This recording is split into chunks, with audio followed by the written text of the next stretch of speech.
Face pack ഉപയോഗിക്കുമ്പോൾ ചില കാര്യങ്ങൾ നമ്മൾ ശ്രദ്ധിക്കേണ്ടതായിട്ടുണ്ട്. അതെന്തൊക്കെയാണെന്ന് നോക്കാം. ഫേസ് പാക്കിൽ നമ്മൾ ഉപയോഗിക്കുന്ന ഇൻഗ്രീഡിയൻ്റ് എല്ലാം യൂണിഫോം ആയിട്ട് മിക്സ് ചെയ്യുക. ഫോർ എക്സാമ്പിൾ പറയുകയാണെങ്കിൽ നമ്മൾ കടലമാവ് എടുക്കുന്നുണ്ടാവാം, മഞ്ഞൾപ്പൊടി എടുക്കുന്നുണ്ടാവാം, ഏതെങ്കിലും ഒരു മീഡിയം, അതായത് ഇപ്പോൾ തൈരോ അല്ലെങ്കിൽ പാലോ അങ്ങനെ എന്തെങ്കിലും എടുക്കുന്നുണ്ടാവും. അത് നല്ല ഫൈൻ പേസ്റ്റ് ആയിട്ട് മിക്സ് ചെയ്യാനായിട്ട് ശ്രമിക്കുക.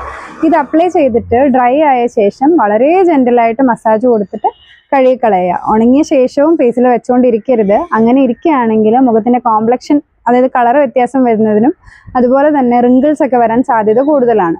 പിന്നെ എപ്പോഴും ഫേസ് പാക്കിൽ മീഡിയം, അതായത് ഒരു ലിക്വിഡ് പോർഷൻ ഉണ്ടാകും. നമ്മൾ തിരഞ്ഞെടുക്കുമ്പോൾ സ്കിൻ ടൈപ്പ് അനുസരിച്ച് തിരഞ്ഞെടുക്കണം.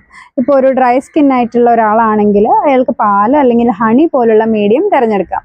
അതുപോലെ ഓയിലി സ്കിന്നാണ് റോസ് വാട്ടറാണ് കുറച്ചുകൂടെ നല്ലത്. പിന്നെ ഏതെങ്കിലും അസുഖവുമായി ബന്ധപ്പെട്ടാണ് മുഖത്ത് ലേപനം പുരട്ടാൻ പറയുന്നതെങ്കിൽ അതിനെ നമ്മൾ ചില സമയത്ത് ചെറു ചൂടോടുകൂടി പുരട്ടേണ്ടതായിട്ട് വരാം, ചിലപ്പോൾ നേരിയ തണുപ്പോട് കൂടിയും പുരട്ടേണ്ടതായിട്ട് വരാം.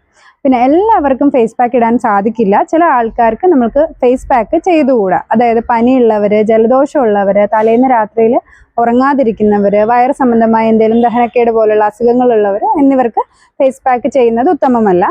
അതുപോലെ ഇത് ചെയ്യുന്നത് കൊണ്ട് മുഖക്കുരു, മുഖത്തെ പാടുകൾ, അതുപോലെ റിങ്കിൾസ് ഇതിനൊക്കെ വളരെ ഫലപ്രദവുമാണ്.